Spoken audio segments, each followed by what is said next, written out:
expedition. After losing our ship, I couldn't take away the base camp. Remember the little place we lived, our home on the edge of Antarctica? Well, what we'd seen in Antarctica's wrong. You know, grown-ups are really quite mad. Nations leaving scientific rubbish, garbage in a continent we all own. I don't think we should do that. We should leave one place alone, clean and tidy. So we went back 1 year later, after losing our first ship, and collected all our equipment and just left it clean and tidy for the penguins. Now, something really strange happened to me walking to the South Pole. My eyes, they changed color. My face blistered off. All the skin dropped off my face. And we wondered why this had happened. Well, this is why. We were the first people in history to have walked underneath the hole in the ozone layer. Now, I would imagine everybody here has heard of the ozone hole.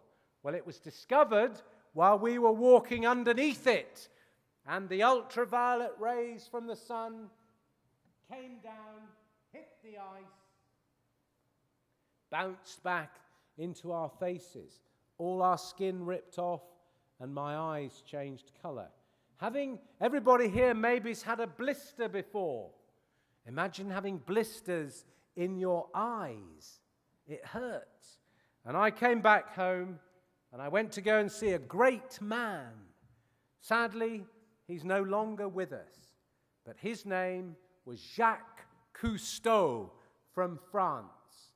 An amazing guy who showed us the world when you're as old as I am. When I was your age, he was making TV programs to inspire me on looking after our oceans.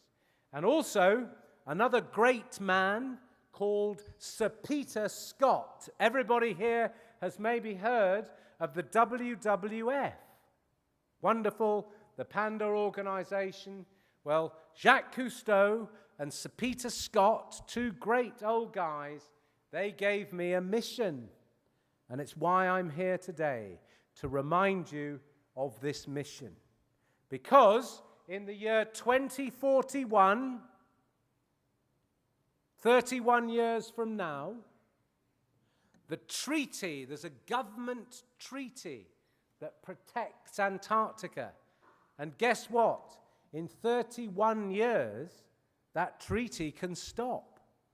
And China is a signatory to that treaty. The government has signed that treaty.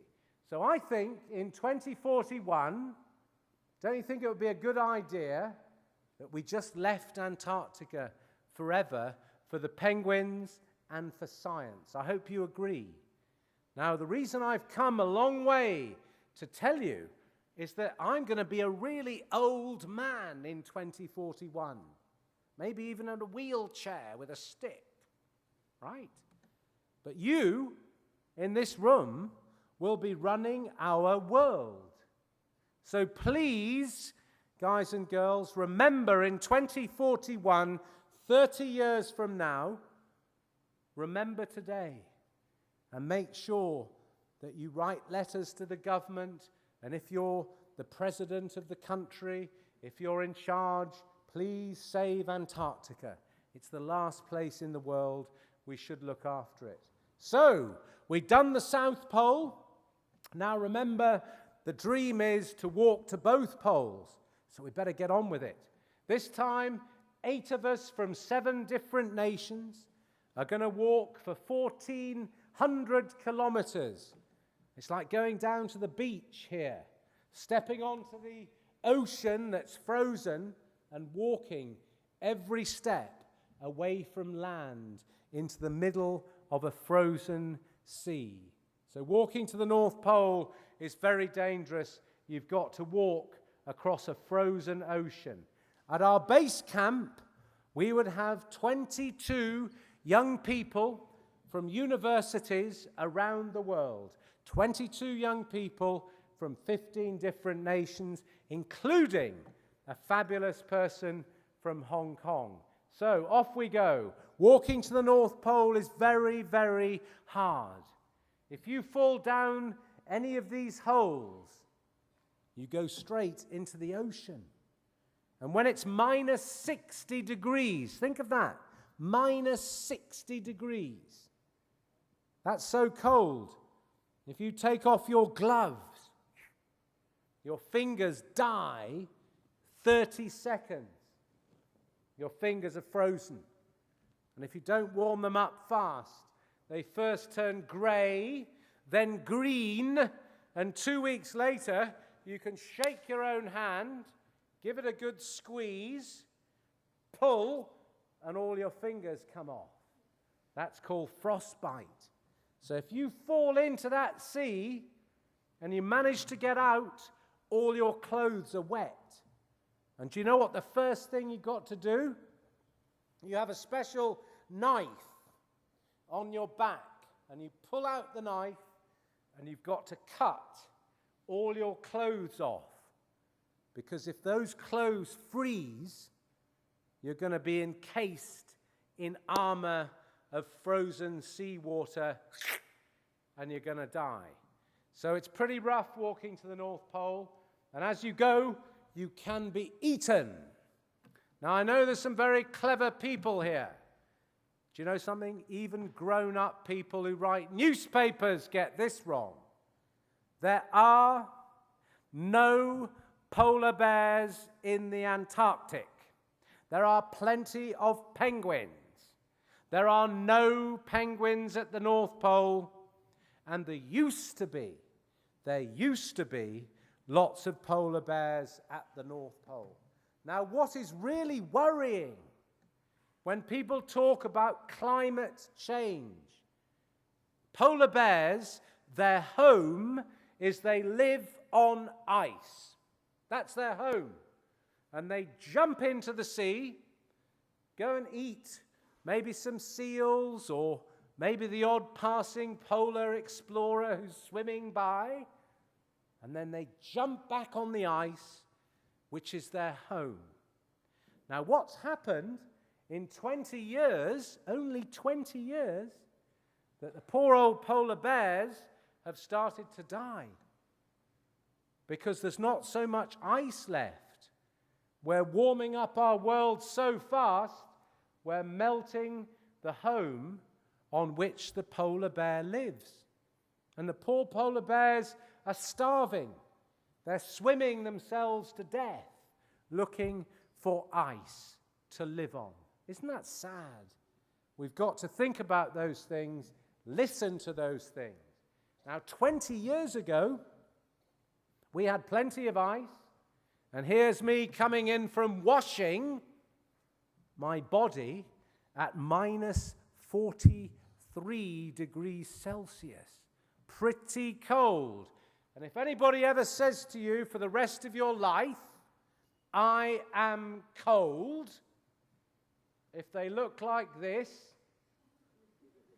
they are cold. And chaps and boys here, you will notice, chaps and boys, that there's nothing hanging down in the middle here. It's a bit chilly. So, we are now walking across a frozen sea, and the worst thing happened. The ice cap beneath our feet melted. And we don't have radios. We're not a survivor program where there's a helicopter to rescue us. We're on our own.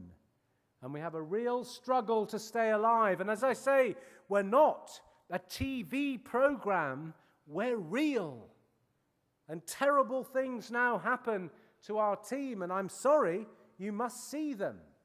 One of our team, the heel on their foot drops off from frostbite. This is now really hard work. But eventually, we keep going, and we arrive right at the top of the world, the North Pole. It was a good day. If you like to travel a lot, go to the North Pole. Because when you stand there, you can take one step and walk round the whole world. And if you think, well, I'd like to go the other way, and you can just go round. And every direction, when you're standing at the North Pole, is south. No north, no east, no west. And I was really proud, 22 years after seeing that film, we had done it. Not Rob Swan, we had done it as a team. And the dream, ever since I was 11, came true. But remember, we had our 22 young people from 15 different nations at our base camp. And right here is Roger Ho from Hong Kong. He's now an old man. I think he's 40. Forget it.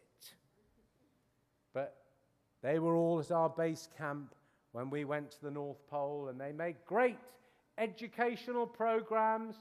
They all saw this.